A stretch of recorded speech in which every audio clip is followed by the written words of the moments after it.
오늘은 우리가 잘 아는 그런 구절이죠. 오른편 뺨을 치거든 왼편도 돌려대며. 그 뒤에 또 이어지죠. 뭐 속옷을 가지고자 하면 겉옷도 가지게 하고, 오리를 억지로 가려고 하면 심리를 같이 가져라. 이런 아주 유명한 그런 말씀이 있습니다. 마태복음 5장 38절 이하에 있는데요. 이 말씀은 또 누가복음 6장 27절에서 그 뒤로 또 이어지고 있습니다. 다시 또 나오죠. 그러니까 이제 마태복음과 누가복음은 이제 같은 자료를 이용해 가지고, 전성 자료를 이용해 가지고 편집을 좀 했는데, 사실 보면 좀 다르게 나오죠. 그래서 거의 AD 한 85년경에 편집된 마태복음과 누가복음이 아마도 동일한 그 어떤 전승 자료를 가지고 이렇게 어떻게 다르게 편집하는가, 이것 알아보는 재미가 좀 역사학적으로도 있을 수 있고요. 뭐니 뭐니 해도 이제 오늘의 핵심은 정말 오늘날에도 우리가 그렇죠. 아무리 우리가 좀 기독교인이고 뭐 예수님을 따른다고 하지만, 참 오른편 뺨을 때리면 왼편까지도 대어줄 수 있는가. 그 뺨 맞아 보면 굉장히 기분 나쁘거든요. 정말 기분 나쁜데, 그래서 가능한이 아니라 절대 남의 뺨을 때려서는 안 되겠다, 이런 생각을 해요. 어떤 경우라도. 저도 뭐 일생에 살아보면 이제 서너 차례 그런 기억이 있는데 아주 불쾌하죠. 그런 기억이. 뭐 서로 제가 그 사람을 응대해 가지고 다시 때렸더라도 아주 기분이 나쁘죠.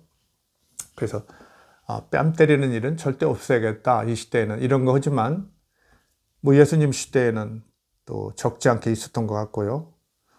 더군다나 이 말씀이 역사적 예수, 진짜 예수가 가르친 가장 그 핵심적인 말씀 중에 하나예요.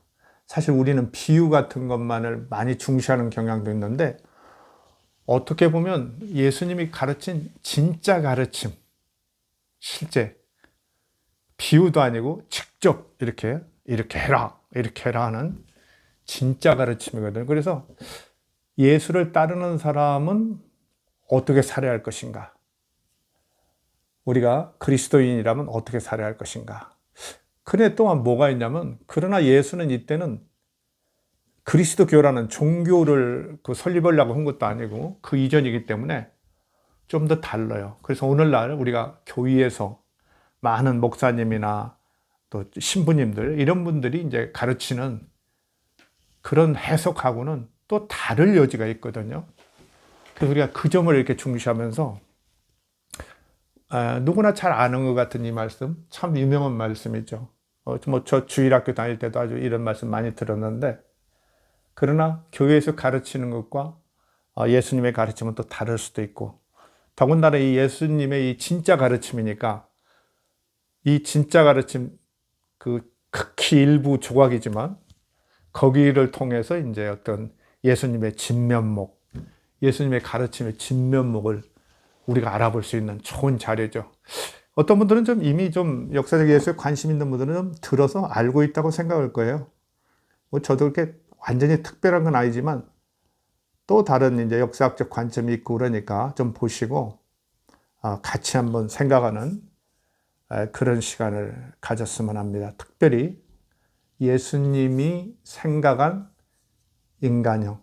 예수님은 이제 모든 사람을 하나님의 자녀라고 했는데, 하나님의 자녀라고 할 때 그 하나님의 자녀가 이 세상에서 어떻게 살아갈 것인가, 그 방법을 얘기하는 것의 일부가 실제 이렇게 그 자체가 정말 생으로 전해지고 있다고 보이거든요. 그게 왜 생으로 그게 제대로 전했다고 보냐면 제가 좀 말씀드릴게요.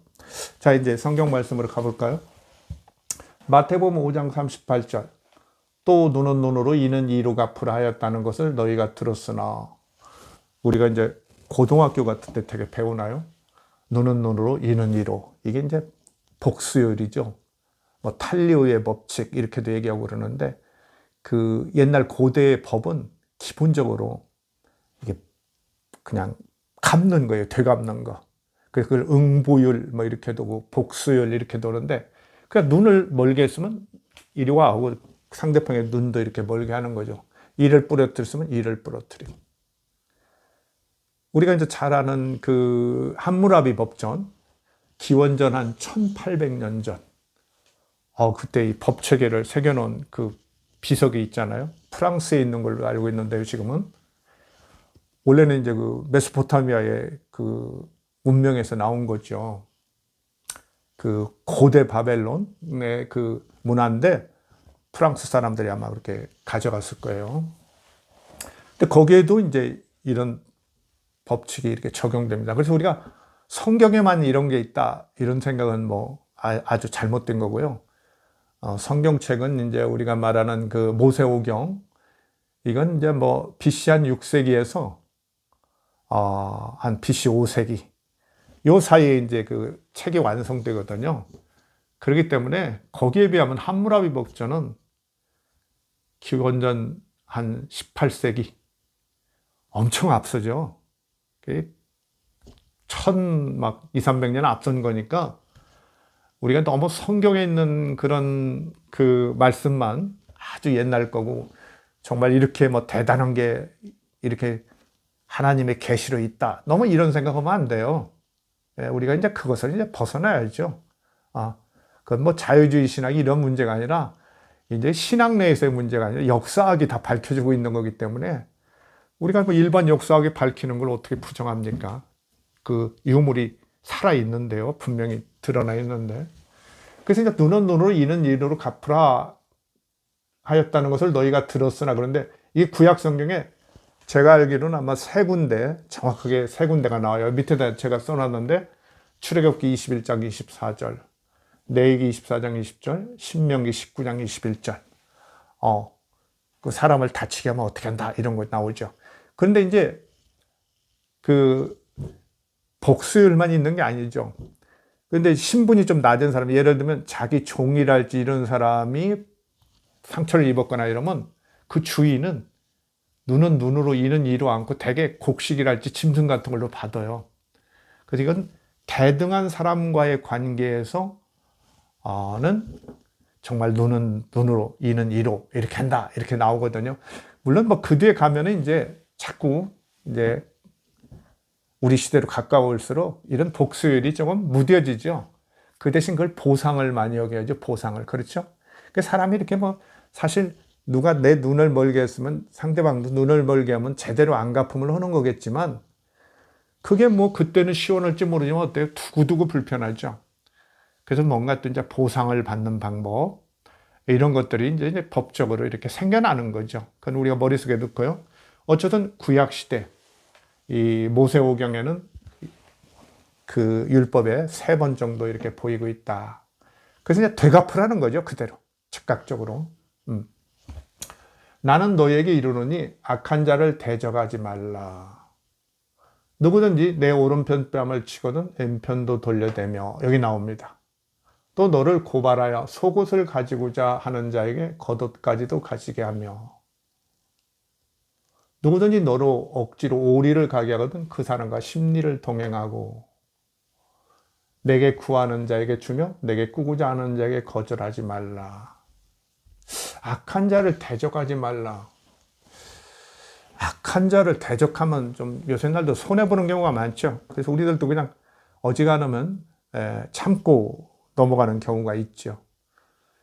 그리고 사실 교회에서도 많은 그 목사님이나 뭐 이런 분들, 신부님들도 이렇게 설교하시는 분들이 많을 거예요.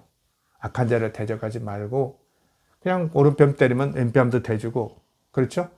네 그냥 그 별것도 아닌 속옷까지 가지고 하면 겉옷까지 줘버려라. 별것도 아닌데 너 억지로 오리 가자고 하면 그냥 심리 따라가 줘라. 이렇게 그냥 쓰는 김에 더 써라. 악한 자하고 이렇게 하지 말고, 그걸 또 사랑이라고 이제 얘기하죠. 물론 사랑인 면이 있어요. 근데 제가 이제 처음에도 말씀드렸지만 예수님은 조금 다르게 얘기했다는 거, 그것이 오늘의 핵심이죠. 자, 그런데 이렇게 보세요. 그런데 누가복음은 뭐라고 하냐면요. 너희 입뺨을 치는 자에게 젖뺨도 돌려대며 내 겉옷을 빼앗는 자에게 속옷을 거절하지 말라. 그리고 오리가자면 심리가자는 건 빼버렸어요. 그죠? 누가복음하고 이제 마태복음이 똑같이 AD 한 85년경에 이 마태복음을 쓴 그 신앙 공동체는 유대인들이 많은 공동체다. 이걸 알 수 있어요. 유대인들이 많기 때문에 그 사람들은 유대인의 습관이랄지 율법에 아주 밝아요. 그 책을 쓴 저자도 아마 율법사였을 것이다. 아주 그 율법에 밝거든요. 그렇게 다들 얘기하는데 누가복음은 좀 이방인들을 중심으로 돼 있는 신앙 공동체예요. 누가 신앙 공동체는. 근데 이 사람들은 보세요. 오른뺨, 왼뺨을 구별하지 않고 있어요. 그죠? 그냥 이쪽 뺨 때리면 저쪽 뺨도 대줘라. 뭔가 진술을 잘 모를 가능성이 있어요. 유대인의 습관 같은 걸 잘 모를 가능성이 있죠. 내 겉옷을 빼앗는 자에게 속옷을 거절하지 말라. 별거 아닌 것 같죠? 뭐 속옷 달라고 하면 겉옷 주고, 여기 보세요. 여기는 속옷을 가지고자 하는 자에게 겉옷까지 가지게 해라. 이거는 거꾸로예요. 지금 누가 보면 내 겉옷을 빼앗는 자에게 속옷도 거절하지 말라. 별거 아닐 수 있어요. 그렇죠? 뭐 겉옷 달라고 하는데 속옷까지 줘버리는 거나 속옷 달라고 하는데 겉옷까지 주려고 하는 줘버리는 거나 뭐가 다를까? 근데 이게 지금 사실은 속옷에서 속옷 달라고 해서 겉옷 주면 빨가벗으라는 얘기예요. 이게 법정에서 얘기거든요. 너를 고발하여 그러니까 재판받으러 갔는데 그 채권자가 그 이제 1세기에 아주 이제 고리대금 이런 게 성행하고 부자들이 그래서 많은 민중들을 어떤 그 자연 경제 그런 것을 그냥 무너뜨리고 있는 거예요. 소농 경제를 무너뜨리고 있을 때인데 예수님 거기서 이제 자기를 방어할 수 있는 방법을 좀 가르치는 거예요, 사실은. 근데 속옷을 가지고 자는데 겉옷까지 가지게 하며 이렇게 얘기했고요. 누가복음은 거꾸로 얘기했어요. 내 겉옷을 빼앗는 자에게 속옷을 거절하지 말라. 별거 아닌 것 같은데 진짜 관습으로 보면 어떨까요? 이제 이런 의문을 갖죠. 근데 사실은 우리가 신명기 24장 13절을 보면은요, 구약성경 아주 율법의 핵심이죠. 네가 만약에 그 가난한 자에게 겉옷을 이 겉옷 걸치고 다니는 겉옷을 전당물로 빼앗아 받았으면 해지기 전까지 반드시 돌려줘라 이렇게 돼 있어요. 이건 율법의 명령이에요. 네가 만약에 가난하는 사람의 겉옷을 이렇게 전당으로 잡았으면 그 사람이 빚을 못 갚아도 해지기 전까지 반드시 갖다 줘라 이거예요. 그러면서 그 채무자가 그 돌려받은 겉옷을 덮어서 이렇게 밤에 자면서 너를 축복할 것이다 그랬어요. 뭐냐면은 이제 그 고대 이스라엘 사람들은 뭐 속옷도 뭐 있겠지만 시원찮은 속옷이라도 입었겠지만 이제 겉옷을 걸치고 다니는데 그게 이제 밤에는 그냥 우리로 말하면 담요 같은 거예요. 이불처럼 이렇게 덮고 자는 거예요. 그러니까 이 사람을 만약에 겉옷을 전당물로 잡아버리면 안 갖다 주면 그 사람이 밤에 덮을 것이 없는 거예요. 가난한 사람들이 뭐가 있겠어요? 그냥 그 낮에 이렇게 이렇게 자기 몸을 감고 다니는 걸 그냥 밤에 또 덮고 자거든요. 그게 얼마나 춥겠어요. 그러니까 그 사람들이 막 저주하고 그럴 거 아니에요. 그러니까 그러지 말라. 사실 신명기 24장을 우리가 한번 읽어볼 필요가 있는데 그 가난한 사람의 전당물을 잡을 때는 절대 그 집 안으로 들어가서 물건을 가져오지 말라. 막 이런 구절도 있고 그래요. 본인이 가져오게 하라. 참 그 어떤 좋은 그 말씀이죠. 권고의 말씀. 우리가 이제 남에게 구워줬다고 해서 이렇게 함부로 해서는 안 되고 인격적으로 이렇게 대우하는 것을 볼 수 있는데 자, 이런 구절이 있어요. 그러면 겉옷 전당물은 해지기 전까지 반드시 돌려줘야 하니까 이스라엘 사람들, 뒤에는 이제 유대인들은 그 남의 겉옷을 이렇게 전당물로 잘 안 잡겠죠. 당연히 안 잡아요. 전당물로 안 잡으니까 사실은 요 누가 신앙 공동체는 그걸 잘 몰라요. 그래서 내 겉옷을 빼앗는 자에게 속옷을 거절하지 말라 이런 말은 사실은 유대인 사회에서는 있을 수 없는 일이에요. 겉옷을 막 빼앗는 사람은 없는 거예요. 이 하나님의 말씀인데, 율법에, 우리가 잘 아는 모세오경의 말씀인데, 이걸 토라라고 그러죠. 모세오경. 토라의 말씀은 아주 절대 하나님처럼 똑같이 모시는데, 그걸 어기지는 않거든요. 자기가 큰 저주를 받으리라고 생각해서. 그래서 겉옷을 이렇게 빼앗는 사람은 없어요. 그러니까 여기 보세요. 이게 이제 마태 신앙공동체는 유대인들이 중심이 되는 신앙공동체이기 때문에 그 유대인의 그 관습을 잘 아는 거예요. 그래서 너를 고발해서 속옷을 가지고자 하는 자에게는, 그 겉옷은 못 뺐으니까 속옷이라도 막 내놔라 막 이럴 수가 있다는 거죠. 진짜 그러는 일이 있으니까 이런 얘기가 있었겠죠. 좀 악랄한 모습인데, 그러니까 이제 어떤 그 유대인 사회의 어떤 공동체적 성격이 완전히 깨어지고, 정말 그냥 개별 인간들이 이제 각자 도생하는 그런 모습, 그런 걸 볼 수 있는 거죠. 그리고 그냥 돈만을 추구하고 말이죠. 예.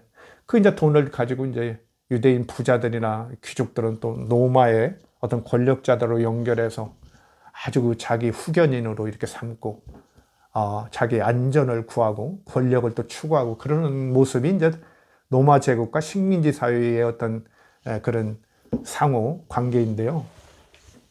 어쨌든 너를 고발해 속옷을 가지고자 하는 자에게 겉옷까지도 벗어줘라. 가지게 하라. 그러니까 재판에서 너 속옷이라도 내놔라. 전당물이 없으면, 갚을 수 없으면 내놔라 그러면 속옷도 내어주고 겉옷까지도 그냥 벗어서 던져주라는 거예요. 그럼 발가벗게 되겠죠.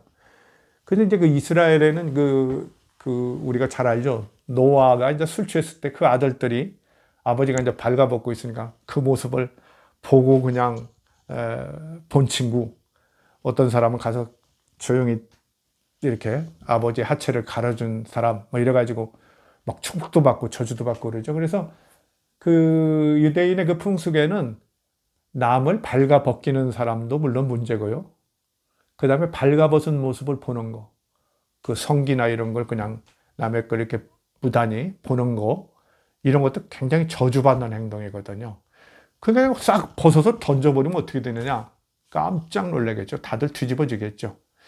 그 예수님이 이렇게 좀 조금 짓궂은 독특한 생각을 하는 분이에요. 예, 그런 면이 있어요. 아주 유머러스하다고 볼 수도 있고요. 아주 참 대단한 생각을 해내는 사람인데, 그 다음에 누구든 너를 억지로 오리를 가게 하거든 그 사람과 심리를 동행하고, 이것은 이제 로마의 그 군법에, 그 식민지에 가서 이제 로마 군병들의 그 무장이 거의 뭐 40kg 가깝다고 그래요. 엄청나죠? 옛날에는 그러니까 많이 뭘 갖고 다니는 것 같아요. 그래서 한 40kg 가까웠던 것 같은데, 킬로그램 가까웠던 것 같은데, 이거 그때 뭐 자동차도 없고 그럴 시대니까요. 옮기기가 힘드니까 식민지 백성들에게 이제 누구든지 지나가는 개인을 이제 불러가지고 오리를, 이거 짐을 지우게 할 수가 있었어요. 그러니까 오리라고 하면 이제 지금 우리로 말하면 이제 심리가 4kg라고 하는 거 아닙니까? 성경에 심리라고 하는 게 4kg고요. 오리면 이제 2km인데 그렇게는 안 돼요. 로마의 오리라는 건 그보다는 좀 안 되는데 1.5kg가 조금 안 되는 걸로 알고 있는데요. 그냥 성경에는 지금 오리 뭐 그렇게 번역을 해놨으니까 그렇게 그대로 합시다.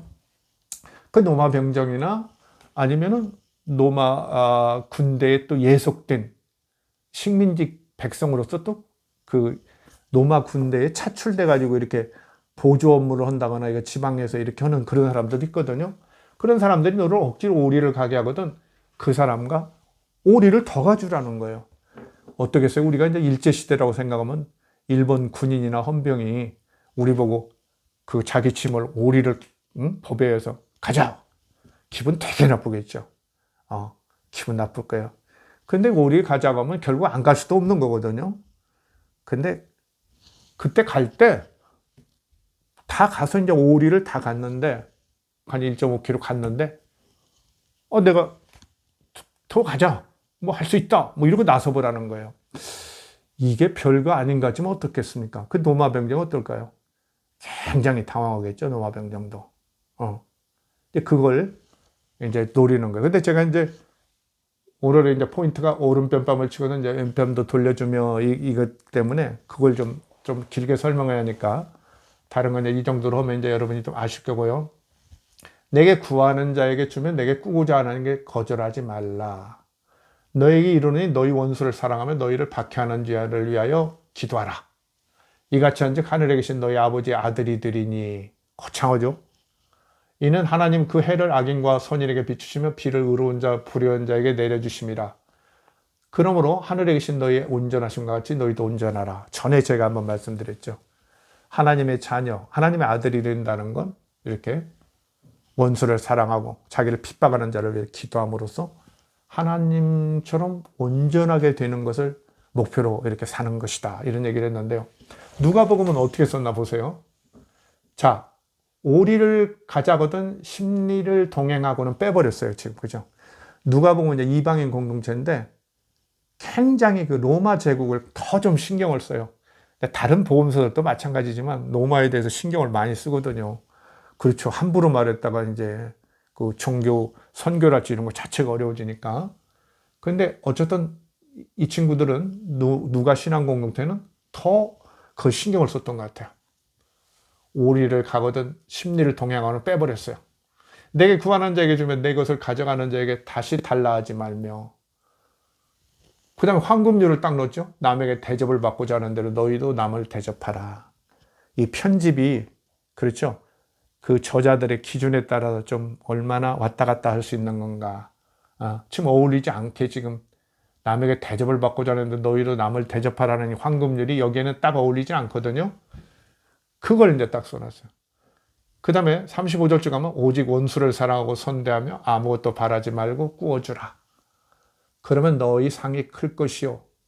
지극히 높으신 이의 아들이 되리니. 거의 같은 얘기를 이렇게 하는 거죠. 같은 자료로 가져와서. 그는 은혜를 모르는 자와 악한 자에게도 인자하시니라. 너희 아버지의 자비로우심 같이 너희도 자비로운 자가 되라. 누가복음은 아마 하늘에 계신 너희 아버지의 온전하심과 같이 너희도 온전하라가 굉장히 또 부담됐던 것 같아요. 거룩한 하나님의 온전함까지 우리 죄인인 인간들이 이렇게 나간 거죠. 아버지의 자비로우심 같이 너희도 자비로운 자가 되라. 이렇게 윤문한 것 같아요. 뭐 꼭 맞다고 제가 막 주장하지는 못하겠지만 전체 톤이 그래요. 그래서 누가 신앙 공동체는 제법 원래의 예수님이 가르친 것을 모르기도 했지만 그 관습을 잘 모르기도 했지만 약간 그 예수님 자체의 가르침의 원뜻을 상당히 지금 조금 놓치고 있어요. 이런 걸 완화한다 이런 말도 쓰는데 이제 그 자기들의 그 상황이나 이런 거, 그 다음에 이제 뭘 이민족으로서 이해할 수 없는 이런 거기 때문에 이렇게 바꿔놨어요, 지금. 제가 이 구절을 이렇게 대비해 놓는 이유를 여러 강의를 들으셨으니까 눈치채시죠? 이렇게 복음서라는 건 역사적인 거고요. 사람들의 작업에 의해서 이렇게 모양이 달라지는 거예요. 그래서 이제 집중적으로 이제 오른뺨을 치거든 왼편도 돌려대며 이걸 설명할 텐데 그것도 너의 이뺨을 치는 자에게 젖뺨도 돌려대며가 상당히 원뜻에서 이탈해 있다는 걸 여러분이 들으시면 알 거예요. 그 오른뺨을 치거든 왼편도 돌려대라. 여러분이 한번 이렇게 해보세요. 가상의 사람이 앞에 있다고 생각하고 그 사람의 오른뺨을 치려고 해보세요. 왼쪽 편이죠. 우리가 볼 때는. 그걸 치려면 어떻게 할까요? 근데 그 전에 하나 더 말씀드리겠네요. 유대인들은 왼편을 쓰지 않아요. 이게 이제 화장실 가서 쓰고 그런다고 그래요. 부정하다고 그래서 왼편으로 이렇게 거룩한 거 만지고 사람 만지고 그런 거 안 해요. 그래서 때릴 때도 오른손으로 때리거든요. 왼손으로 절대 때리면 안 돼요. 아주 부정한 거라고 그래서 그런 거 되게 지키잖아요. 그리고 이제 상대편의 오른편을 때리려면 어떻게 하느냐? 이렇게 때릴 수는 없잖아요. 손바닥으로 이렇게 뺨을 칠 수는 없으니까 주먹으로도 칠 수는 없죠. 그러니까 이게 손등으로 쳐요. 손등으로. 지금 오른뺨을 맞는 사람은 이 손등으로 맞는 거예요. 근데 이 손등으로 때리는 것은 자기의 하인들이라 이게 아주 낮은 사람들, 천한 사람들을 때릴 때 이렇게 손등으로 친다고 그래요. 그래서 이제 그 예수님이 일반 유대인들이 그런 거예요. 너희들이 지금 많이 지금 경제적인 것도 어렵고 이 부자들한테 응? 강한 자들 결국 그들이 악한 자라고 지금 나오는 거예요. 권세 있는 자들한테 지금 아주 무시를 당하고 억눌림을 당하는데 혹시 그들이 너희들을 무시해가지고 뭐 잘못했다고 이 손등으로 네 오른뺨을 딱 칠 거다. 그럴 때 어떻게 할 것이냐? 이걸 얘기하는 거예요. 그러니까 현실에서의 구체적인 어떤 전략 전술이에요. 제가 예수님은 전략 전술을 잘 안 쓴다고 그런 말도 전해 드렸는데 그건 자기 자신을 위해서 잔꾀를 부리지 않는다는 말이고요. 이렇게 실제 예수님은 하나님 나라 운동을 하면서 구체적인 행동의 지침 같은 걸 이렇게 전략적인 것을 생각하시고 가르쳤어요. 그래서 네가 상대편이 너를 무시해서 손등으로 마치 너의 자기의 종처럼 이렇게 네 오른뺨을 치거든 가만히 있지 말라는 거예요. 어때요? 우리가 이제 강한 자, 악한 자가 폭력으로 우리를 제압하면 어떻게 해요? 여기 이제 월터 윙크라는 분이 예수와 비폭력 저항이라는 이렇게 조그마한 책자가 있는데 한국 기독교 연구소에서 나온 책인데요. 아주 비교적 정리가 잘 돼 있어요. 예수님의 어떤 비폭력 저항 여기에 대해서 잘. 근데 우리가 주의할 것은 예수님은 무저항주의다 이렇게 생각하면 안 됩니다. 비폭력에 대해 저항을 하라 이렇게 가르친 분이에요. 이 책을 여러분이 혹시 좀 참고했으면 좋겠고요. 자, 너의 오른뺨을 손등으로 쳤어 무시해서. 그러면 가만히 있지 말라는 거예요. 그래서 아이고 이쪽 다른 뺨도 이렇게 대라는 거예요. 여기도 치시오. 그러면 이제 그 사람의 왼뺨을 내가 치려면 어떻게 돼요? 손등으로는 안 돼요. 그죠? 이게 오른 손바닥으로 치야죠. 만약에 손바닥으로 치면 어떻게 돼요? 이제 대등한 관계로 회복됐다는 거예요. 너와 나는 신분적으로 대등한 관계, 치고받고는 대등한 관계로 왔다는 것을 나타내는데 사실 어떤가요? 오른뺨을 이제 무시해서 이 가짜, 이 뭐 가난한 가짜는 녀석 하면서 예를 들면 쳤다. 손등으로. 근데 그 사람이 가만히 하니까 아유 이쪽도 좀 치십시오. 이렇게 됐어요. 어떨까요? 무침할 거예요. 대부분은. 모르긴 몰라도 그래? 한 대 더 때려줄까? 이런 사람이 많을 것 같지만 그렇지 않다는 거죠. 대부분은 무침하단 말이죠. 여러분도 좀 그런 경험 해본 적 있죠? 저도 이제 오랫동안 학생들 가르쳐서 그런 느낌, 그걸 잘 아는데요. 더러 학생들 중에 엉뚱하더라도 이렇게 질문을 한다거나 뭔가 반대 의견 같은 걸 이렇게 얘기하면요. 기분도 좀 나쁘지만 그게 굉장히 도전이 돼요. 조심하게 되고 고치게 되고 그래요. 그리고 자꾸 생각나요. 왜 저 학생이 저렇게 얘기했을까? 이게 자꾸 생각난다. 그래서 뭡니까? 교수 강의 평가 이런 데도 좀 정성스럽게 잘 쓰면서 자기의 불만을 얘기하면 다음에 고치게 되죠. 그런 것처럼 그 사람이 뭔가 이렇게 행동을 보일 때 주도적인 행동을 보이는 거죠. 그냥 맞고 가만히 있는 게 아니고 맞고 지렁이도 꿈틀한다고 왼쪽을 댔단 말이에요. 이럴 때 이게 뭐지? 이제 이렇게 되는 거죠. 내가 이 친구를 너무 만만하게 봤나? 내 행동이 지나친 건가? 뭐 이렇게 되는 거죠. 어이쿠, 이거 함부로 가난한 사람이라고 약자라고 함부로 때리면 안 되겠구만 이런 생각도 나오는 거죠. 바로 그걸 하라는 거예요, 예수님은. 아시겠죠? 그냥 가만히 있지 말고 뭔가 다음 행동을 해서 네가 너 자신이 고귀한 인격체이고 정말 하나님의 자녀고 이런 주체적인 인간이라는 걸 보여주라는 거예요. 그런데 단 왼뺨으로 때렸다고 해서 너도 같이 때리라는 건 아니에요. 그래서 이제 이분이 이제 이 책에 정리를 그렇게 해놨는데 예수님 이전에는 이제 폭력에 대한 대응이 두 가지 방법이었다는 거예요. 첫째는 이제 도피, 이제 굴복 내지 도피죠. 도피고요.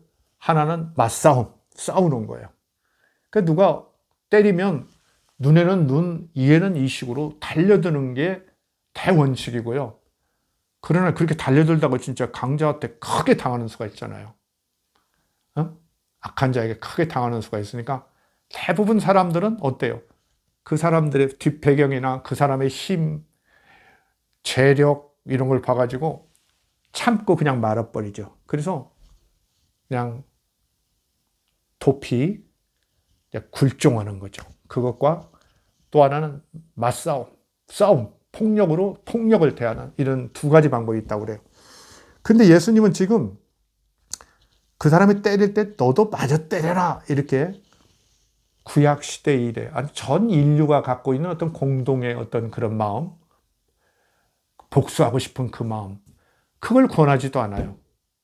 그렇다고 야 무조건 참아라, 참는 게 남는 거야, 맞는 것이 버는 거지, 이걸 또 얘기하지도 않아요.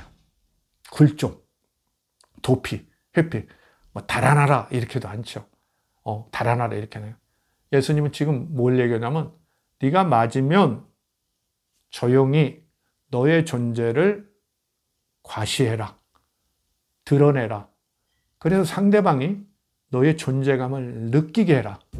이걸 얘기하고 있는 거예요 지금. 너를 그렇게 함부로 무시하면 안 된다는 걸 보여줘라. 그렇지 않으면 어떻게 되나요? 사실 상대방이 때렸는데 그냥 맞고 가만히 있어요. 그러니까 끝나죠. 그런데 이제 그렇게 하다 보면 어때요? 사실은 그냥 한 번으로 끝나는 경우도 있지만 좋지 않은 악인들, 강자들은 어때요? 아주 그래도 되는 줄 알고 자주 그렇게 갑질을 하고 그러죠. 손찌검을 하고. 그렇죠. 그 옛날 어른들은 진짜 그런 그 부부간에도 막 손찌검하고 이러는 것이 그냥 남자가 할 수 있는 걸로 알고 그랬는데 지금 그런 짓 하면 큰일 나죠. 큰일 납니다. 바로 예수님은 이제 그걸 지금 얘기하고 있어요. 그래서 바로 속옷을 가지고자 하는 게 거죽까지도 가지가며, 이것도 지금 얼마나 문제예요. 이건 앞에 오른편뺨을 찍어서 왼편도 돌려내는 것은 그 개인이 자기가 강하다고 생각하는 것이 그렇게 정말 온 세상이 다 인정하는 것도 정당한 것도 아니라는 걸 지금 분명히 보여주잖아요. 근데 이거 보세요. 이제 그 다음에는 이제 너를 고발하여 속옷을 가지고자 하는데 겉옷까지도 가지게 해라. 막 재판장에 끌고 가서 끝내 이제 법 집행을 하면 이렇게 해보라는 거예요. 내 속옷까지 뺏는 자에게 진짜 율법이 금하고 있는 그 겉옷까지도 벗어서 한번 벌거 벗어버려라. 그러면 그 사람들이 얼마나 지금 당황하고 놀라겠는가. 그러면서 자기들이 하는 행위가 법이라는 것을 이렇게 힘입어서 하고 있지만 무조건 법이라는 것이 그렇게 반드시 정당한 것이냐. 강자들의 권리를 옹호하는 쪽으로만 가는, 약자들 무시하고 강자들의 권리를 옹호하는 쪽으로만 한없이 가는 법이라는 거, 법체계라는 거, 그것이 과연 옳은 것이냐, 이런 큰 문제를 제기하는 거죠, 사실. 물론 그 개인 자체도 이제 당황하겠지만 어떻게 보면 그 당시의 노마 체제랄지, 노마와 더불어 식민 체제가 갖고 있는 어떤 그 뭐라 할까요, 폭력성, 그런 것을 폭로하는 이제 계기가 된다는 거예요. 이렇게 얘기하니까 좀 예수님의 가르침이 좀 심각하죠. 예수님을 따른다는 것이 쉽지 않다는 걸 알 수 있죠. 사실 이것도 억지로 오리를 가게 하거든 그 사람과 심리를 동행하라. 노마 병정이 오리를 가져오던 심리를 동행하라, 이것도 어떻게 보면은 더 굴종인 것 같아요. 그죠? 아이고, 오리 갔는데, 아유, 제가 또 오리 더 가겠습니다. 얼마나 병정님 수고가 많으십니까? 하고 이렇게 것 같지만 예수님이 말한 건 그거 아니에요. 그게 이제 노마법에 의해서 너를 식민지에서 차출해서 그렇게 억지로 가는데 또 간다고 하면 노마 병정이 어떻게 했어? 법이 금하고 있는데 노마는 이제 엄격한 법치로 아주 유명하죠. 그래서 그렇게 만약 함부로 식민지 백성을 오리를 더 가게 했다는 나중에 큰 탈로가 나거든요. 그게 노마가 깜짝 놀랄 거라는 거예요. 아이고, 이런 일이 없었는데 이 인간은 왜 이러지? 이제 이렇게 되는 거죠. 그러면서 이제 만약 그 사람이 생각이 더 깊다면 무슨 생각하겠어요? 그 노마인이 이렇게 내가 이렇게 식민지에 와서 이렇게 백성들, 나하고 아무 관계도 없는 백성들 와서 강압적으로 지배하고 그들한테 세금 받아내고 이렇게 부역을 이렇게 차출하고 이러는 행동이 과연 옳은 건가? 이런 걸 줄 수 있다는 거예요. 보세요. 그래서 예수님의 이 진짜 가르침, 제가 이제 진짜 가르침 하겠는데 이것은 사실 어떤 특성이 있냐면, 왜 제가 좀 앞뒤를 다뤄나냐면, 너희 원수를 사랑하면 너희를 박해하는 자를 기도하라. 뭐 온전하신 같이. 사실은 예수님은요, 악한 자라고 그랬잖아요. 악한 자라고 그랬는데, 악한 자나 강자가 우리의 반대편에, 우리의 적처럼 있는 건 분명하지만, 완전히 갈라진 이런 적대 체제로는 보지 않아요. 우리가 그걸 이원론이라고 하죠. 그래서 이제 이미 그 SNF파 같은 데서 이미 그런 일을 하죠. 자기들은 빛의 자녀들이고 자기들 반대편에 있는 사람들은 어둠의 자녀들이다. 이러고 그래요. 그렇죠? 그래서 이제 자기들 외에는 나머지는 막 다 어둠의 자녀고 악의 자녀들이니까 그야말로 뭐 반드시 그들은 이제 우리가 무찔러 죽여 없애야 한다. 이걸 가르치거든요. 그리고 이제 사실은 그 우리가 먼저 얘기했던 그 갈릴리 유다 같은 사람이 오직 하나님의 지배만을 우리가 인정할 수 있고 로마에 세금 안 내다 이런 운동을 하고 그럴 때도 이제 피하 구분이 명확하거든요. 아군과 적군이 명확해서 타협할 수 없는 이런 입장에 서거든요. 그래서 이제 그 나중에 이제 예수님이 이제 그 십자가형을 받고 돌아가신 뒤에는 이제 바울 같은 사람은 그래도 조금 그 선악간의 이원론적 체제를 그렇게 고정적으로 얘기하지는 않는데, 우리가 잘 아는 이제 요한계시록 같은 데를 가보면 완전히 이제 로마 제국은 정말 악을 상징하는 대표고, 그렇죠? 이제 교인은 이제 하나님 편, 선을 상징하는 대표죠. 의로운 세력이고요. 그래서 그 로마 세력을 위시한 악의 세력은 반드시 멸망시켜야 한다. 그래서 끝내 멸망시켰다. 이걸 주장하는 게 이제 요한계시록이거든요. 이제 선악을 그렇게 분명하게 구분해서 악은 반드시 제거해야 한다고 생각하는 것이 이제 우리가 아는 이원론이죠. 이원론인데, 예수님은 그렇게 현실적으로 악한 세력, 강한 자들의 어떤 그런 탈취나 불법이 만행하는 세상을 옳은 것이라고, 있을 수 있는 것이라고 보는 건 아니지만, 그렇게 반드시 저들을 다 죽여야 한다 이렇게 보지는 않아요. 너무 그 이원론적인 생각을 가지고 있지 않다는 거 우리가 분명히 알고요. 그래서 예수님 어떻게 하냐, 악한 자에게도 기회를 주자는 거예요. 지금 대단한 얘기죠. 누가? 자기를 따르는 제자들이, 하나님의 자녀들이. 하나님의 자녀들은요, 하나님이 어때요? 그 해를 악인과 선인에게 비추고 비를 의로운 자와 불의한 자에게 내려주시는 것처럼 우리를 힘들게 하고 핍박하고 악하게 하는 자에게도 우리가 뭔가 그에게 선한 의지로, 선한 마음으로 그를 대함으로써 그를 바꿔보자예요. 그래서 뭐를 하자는 거예요? 하나님 나라를 이뤄보자는 거예요. 그 예수님 만만치 않은 분이에요, 사실. 그렇죠? 그래서 우리가 지금 교회에서, 제가 이제 인터넷 설계 올라와 있는 많은 그 목사님들이나 신부님들 이런 글, 기독교 지식인들의 글도 봤는데, 거의 막 7, 80%는, 악한 자한테 그렇게 만나면, 그죠? 오른뺨 때리면 그냥 왼뺨도 대주고,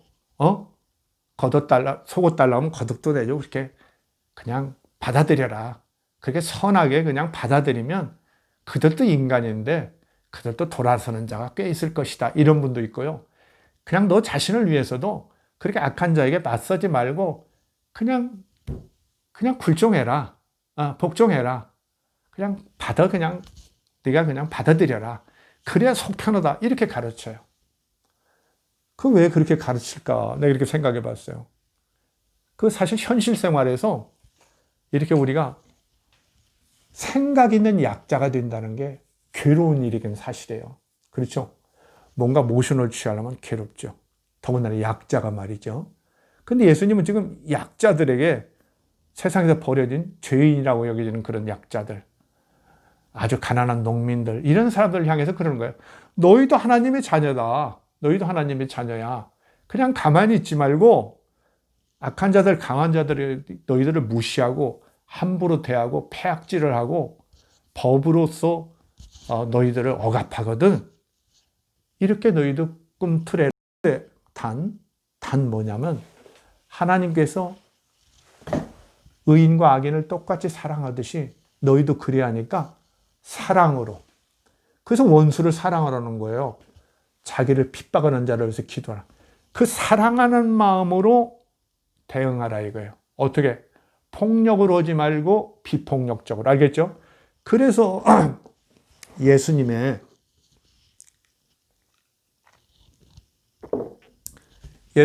그 제자들에게 가르치는 행동 강령은 비폭력 저항이에요. 비폭력 저항. 폭력으로 맞서지는 말들 저항은 해라 이거예요. 중요한 것은 원수를 사랑하는 마음을 꼭 가져야 돼요. 그 마음을 갖지 않게 되면 어떻게 되느냐? 아주 그 행동이 그야말로 전략 전술에 그칠 수 있죠.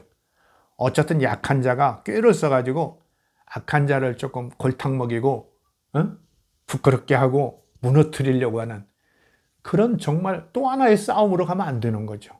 예수님 말씀하시는 건 내가 사랑하는 마음으로 그렇게 함으로써 그 사람에게 반성의 기회, 회개의 가능성 이런 것들을 도전해 주라는 거예요. 그러면 사실 만약에 그렇지 않으면 어떨까요? 아까도 얘기했죠? 그냥 맞고 그냥 가만히 있고 굴종하고 그러면 그런 상황은 계속되고 그런 강자들의 어떤 악행이나 이런 것은 더 강화되는 거죠. 그러면 하나님 나라는 진짜 멀어지는 거죠. 그래서 사실 예수님의 가르침을 따른다는 것이 전에도 제가 얘기했지만 쉽기도 하지만 제법 어려운 면도 있는 거예요. 우리에게 가르치는 그런 거예요. 우리가 하나님의 자녀라는 그 어떤 절대적 가치, 고귀한 가치, 이걸 포기하지 말고 너도 대등한 권한이 있는 존재임을 반드시 드러내서 상대방의 악을 선으로 돌릴 수 있는 그런 계기를 제공을 하는 거예요. 사실 예수님의 이 비폭력 저항 운동이라는 것이 그 뒤에 인간 역사에 아주 많은 어떤 그 모범이 됐죠. 그래서 이제 우리가 잘 아는 뭐 간디랄지, 그 다음에 이제 미국의 유명한 흑인 그 인권운동가 마틴 루터 킹 목사 같은 사람. 그분 뭐 너무 유명하죠. 그 비폭력 저항. 백인들이 우리를 그렇게 폭력적으로 해도 우리는 절대 그렇게 하면 안 된다. 뭐 이런 거 그러죠. 그래가지고 결국은 이제 뭐 지금도 문제가 많지만 그래도 미국에서 흑인들의 인권 같은 것이 굉장히 당시에 좀 향상되고 그런 거 아닙니까? 그 다음에 이제 우리가 잘 아는 이제 남아프리카 공화국. 이런 데서 이제 흑인들이 그 백인들을 향해서 인권운동을 할 때 굉장히 이제 예수님의 비폭력 저항 운동이 지침이 됐죠. 우리가 뭐 지금도 많이 있죠. 우리가 지금 뭐 합니까? 수요일 날 일본 대사관 앞에서 그렇죠? 정말 자기들 얘기를 그렇게 하는 일제시대 우리 할머니들 끌려가서 정말 성적 노예처럼 이렇게 했던 소위 일본 사람들 얘기는 뭐 정신대라고 그러잖아요. 그런 문제를 우리가 이렇게 평화적으로 항의하는 것. 어떨까요? 항의하지 않는 것과 항의하는 것의 차이가 없을까요, 정말? 일본 사람들 지금 뭐 그렇게 오랜 세월에도 아무 대답 없습니다. 대답이 없어도 일본 안에서 양심에 찔리고 그런 사람들 여전히 있는 거죠. 아무도 안 하면 어떻게 될까요? 자기들이 한 그런 나쁜 일이 아니었다고 처음에는 억지로 믿겠지만 나중에 진짜 믿게 되죠. 그러면 이제 또 그런 사태가 전쟁이나 발생하고 그러면 또 그런 짓을 또 할 수 있는 거죠. 할 수 있는 거예요. 무서운 거죠. 우리가 뭐 이제 여러분도 다 경험하셨죠? 이 비폭력 저항. 2016년 그야말로 뭐 최암흑의 박근혜 대통령 때 그 국정농단 사건이 있었을 때 우리 대한민국 국민들이 어디 전국적으로 뭐 서울을 중심으로 전국적으로 정말 수백만 명이 촛불을 들었죠. 저도 뭐 이제 뭐 아주 적은 나이는 아니지만 한 20차례 촛불 드는데 상당히 여러 번 나갔습니다. 10번 이상 나갔던 걸로 이제 기억하는데 나갔죠. 그때 나가면 저보다 훨씬 나이 많은 어른들, 할아버지, 할머니들 진짜 제가 봐도 뭐 막 80대 이렇게 되신 분들도 많이 나오셨거든요. 그분들이 뭐 무슨 돌멩이를 던졌습니까? 뭐를 했습니까? 뭐 욕을 했습니까? 아주 촛불 하나 들고, 잘못된 거 있으니까 물러나라. 막 외쳤던 거죠. 어때요? 그때 그 비폭력 저항 운동이 아마 세계사적, 아마 모범 사례일 텐데요. 결국은, 그렇게 문제 있는 정권이 결국은 무너나 버렸잖아요. 물론 뭐 여러분 중에는 뭐 듣는 분 중에는 생각이 다른 분도 있겠지만, 그때 그 촛불 운동이 비폭력 저항의 아주 모범 사례가 된다는 걸 우리가 부인할 수 없죠. 사실 예수님은 그걸 하라는 거예요. 뭐가 잘못됐을 때 강자의, 악자의 행동이 잘못됐을 때 가만히 있지 말라는 거예요. 근데 왜 교회에서는 그렇게 그냥 순응하고 악한 자들의 행동을 그냥 받아 넘겨라 자꾸 가르칠까요? 첫째는 인간사에서 이렇게 작은 행동이라도, 작은 모션이라도 취하는 것은 약간 부담스러운 일이에요. 사실 오른뺨 때려서 왼뺨 들여대는데 상대방이 화나가지고 그야말로 막 폭발해가지고 완전히 자기가 반 죽임을 당하도록 맞을 수도 있겠죠. 근데 예수님은 사실 이 가르침 속에는 너희들이 그런 어떤 부작용 같은 것을 감수할 정도의 용기는 있어야 한다는 걸 전제하고 있는 거예요. 만약 그 사람이 화나서 드디어 패면 어떻게 합니까? 좀 맞는 거죠. 좀 맞는다고 하면 어떻게 됩니까? 물론 더러 비폭력 저항 운동하다가도 그 이제 죽임을 당하거나 이런 경우가 있지만 그 숫자는 매우 적은 거고요. 그 손해는 아주 상대적으로 적거든요. 큰 뭐 해는 없거든요, 되게. 그 사람이라는 것이 아주 악인도 정말 특별히 정신적으로 문제가 있지 않는 한 악과 선이 대부분 이렇게 공존하고 있잖아요. 인간의 뇌리 속에는. 자기가 악행을 하면서도 사실 이렇게 해서는 안 되는 것인데 하는 마음들이 많이 있거든요. 양심의 가책이라는 것도 있고 그래서 인간이 우리가 그런 그야말로 무시해도 된다고 생각하는 약자가 뭔가를 드러낼 때, 자기를 주장할 때 다들 상대편은 아무리 강한 척해도 사실은 움츠러거든요. 그 예수님의 이 가르침은 정말 대단한 가르침이에요. 사실 예수님 아니면 누가 이런 거 가르치겠어요? 저는 이제 그런 생각 드는데 세상에 어떻게 이런 생각을 하는 사람이 있었을까? 이 책에도 그런 얘기예요. 예수 이전에는 이런 생각을 하는 사람은 없는 것 같다. 이렇게 얘기하는데 제가 봐도 아주 독특하죠. 어떻게 이런 생각을 이렇게 했을까? 정말 예수답다. 그래서 이제 이 책에서는 이제 제3의 길이다 이런 표현도 오는데 정말 제3의 길을 만드는 거죠. 쉽게 말하면 악과 선, 나와 적 간의 브릿지, 다리를 놓는 어떤 그런 생각을 한 거예요. 다리를 놔서 평화관계를 형성하는 거죠. 그래서 상대방도 선으로 돌아올 수 있도록. 이걸 예수님이 가르치는 거예요. 그래서 사실 이제 교회에서는 자꾸 이렇게 순종하라, 그냥 맞고 넘어가라 이걸 가르치는 이유가 뭐냐 하면 조금 전에 얘기했던 대로 세상 살다 보면 좀 귀찮은 일이기도 해요. 그래서 그냥 손해를 약간 보고 넘어가면 편해요. 만약에 저항하고 그러다가는 계속 수요일 날 나가야 하고, 그죠? 어디라도 살짝 고발했다가는 경찰서에 매번 나가야 하고. 그러나 모든 사람들이 그런 걸 회피하면 어떻게 되느냐? 아까도 얘기했죠? 악은 더욱 기세를 등등하게 하고 자라나요. 그렇죠? 악도 자라나잖아요. 악이 너무 자라나면 정말 악한 세상이 되는 거죠. 사탄의 세상이 되는 거죠. 그래서 우리는 그리스도인은, 예수의 제자들은 용기를 내서 자기를 발언을 해야 하는 거예요. 선하게. 근데 다만 악하게 혹은 극악스럽게 폭력적으로 해서는 안 되는 거죠. 사랑하는 마음을 갖고 하라는 거예요. 기도하는 마음을 갖고. 그게 예수님의 가르침이에요. 근데 교회에서 또 이제 요새 왜 그렇게 이 말씀을 예수님 가르친 대로 안 나냐? 중요한 거 하나는 교회들이 이제 종교 기관이 돼 있죠. 제도가 돼 있어요. 그러니까 목사님이나 좀 신부님들 이런 분들은 사실 자기 주장을 갖고 있는 사람이 조금 껄끄러워요. 귀찮아요. 그죠? 그래서 그냥 말하면 그냥 잘 듣는 사람, 복종형 인간을 원하거든요. 그래서 이제 설교 많이 하죠. 순종이 제사보다 낫다.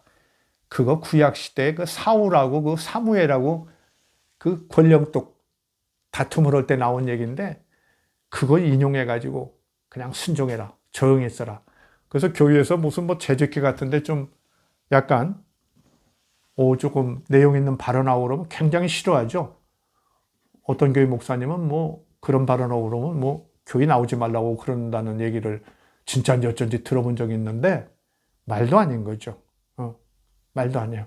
이처럼 제도화된 종교는 예수님의 원래의 말씀, 약자도 하나님의 자녀로서의 권리가 있다는 걸 드러내는 행동을 하지 않는 것을 원하는 면이 있어요.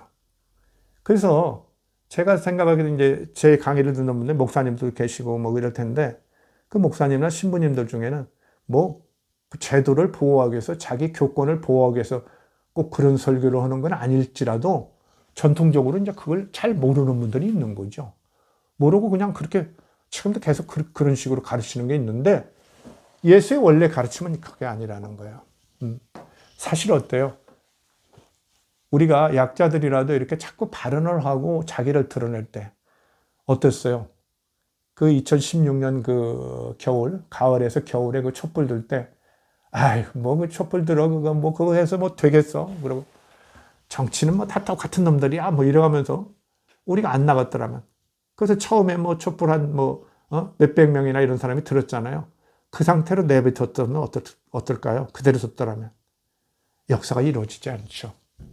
그게 제가 이제 몇 차례 얘기하죠. 원래 그리스도교, 예수의 가르침은 약한 자들의 연대다. 약한 자들이 많이 모이면 어떻게 되냐? 힘이 돼요. 아주 큰 힘이 돼요. 강한 자, 뭐 총칼 가지고 있고 돈 많이 갖고 있는 사람이 무지하게 강할 것 같지만 많은 약한 자들이 모이면 그 사람들이 물러나요. 그게 이제 인간의 역사에서 보이는 거예요. 그 예수님의 이런 비폭력장은 사실은 당시에도 대단히 의미 있고 지금도 우리 그리스도인들이 살아가야 할 방법이라고 저는 생각해요. 어때요? 뭐 저 같은 사람이 지금 모르겠어요. 뭐 그렇게 예수님의 가르침을 얼마나 따른다고 자부할 수는 없지만 지금 이런 작업도 그런 거예요. 우리가 어떤 제도화된 종교가 가르친 대로 종교를 옹호하기 위해서 이렇게 복음서 자체도 이렇게 이미 변질이 되는데 누가 보면 이미 변질이 되잖아요. 입뺨, 젖뺨도 구분하지 않고 겉옷, 속옷의 순서도 전혀 모르고 그야말로 이렇게 되면 어떻게 돼요? 곧바로 어떻게 들어가요? 그냥 강자가 하자는 대로, 악한 자가 하자는 대로 좀 해줘라. 그리고 조용히 살아라. 이렇게 가는 거예요. 그래야 평화롭다. 그래야 노마 제국 안에서 우리가 견뎌내지, 우리 종교가 유지되지. 이렇게 가는 거예요. 그렇다면 원래의 가르침은 사라지는 거죠. 사실 예수의 하나님 나라가 복음서에 의해서 굉장히 약화된 건 우리가 분명히 인정해야 되죠. 그리고 그 뒤로 그리스도교 역사가, 중세의 그런 그리스도교 역사는 지금까지 역사도 예수님이 본래 가르친 정말 오른뺨뺨을 치거든 왼뺨도 들이대면서 자기의 존재, 자기가 옳다고 여기는 것을 드러내는 이런 강자에게 드러내는 행위를 하는 사람들을 억누르고 있는 것은 분명한 거죠. 그래서 우리는 요새날의 어떤 그 그리스도교는 정말 이것도 저것도 아닌 모습이 돼버려 있는 거죠. 이것도 저것도 아닌 모습. 그야말로 그냥 귀에 걸면 귀걸이, 코에 걸면 코걸이가 되는 그 입담 좋은 목사님들의 설교로 의해서 많은 사람들을 다시 어떻게 만들었어요? 그야말로 굴종적인, 그야말로 율법이나 로마 체제에 아주 굴종적인, 아무 생각도 않고 그저 따르는, 그냥 믿습니다. 아멘하고 굴종하는. 사실 그렇게 굴종하는 그런 인간형은 예수님이 원하는 인간이 전혀 아니에요. 정말 원수도 걱정하고 그를 위해서 기도하면서 원수를 걱정하고 그를 위해 기도하는 사람이 어떻게 되겠어요? 자신을 잘 다스리고 자신 누군가를 판단하고 조심하고 그러겠죠. 그런 마음에서 사랑으로 정말 바깥에 그런 강자, 악한 자들까지도 변화시키겠다는 그런 마음으로 살았던 사람들이거든요. 그런 사람들이 얼마나 많았는지는 모르지만 그런 사람들이 예수님이 돌아가신 뒤에도 상당수가 남아 있었던 거죠. 그리고 그런 가르침들이 있는데 살아있는 거죠. 그 기독교 안에는 뭐 물론 굴절되어 있지만 또 그런 가르침의 여파가 여전히 또 있는 거죠. 그래서 우리가 그리스도교는 없는 것보다는 있는 것이 그래도 훨씬 나은 종교.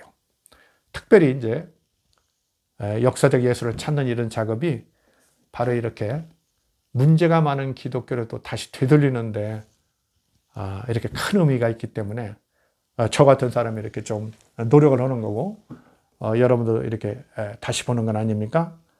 자, 어쨌든 이제 정리해 보면은 예수님은 우리들에게 하나님의 자녀로서 정말 하나님의 자녀답게 이 세상에서 뭐 약하다, 뭐 버려졌다 이런 걸 떠나서 너 자신의 존재의 귀함을 알고 어때요? 악한 자, 강한 자, 너를 억압하는 자에게도 바른 너를 표현해라.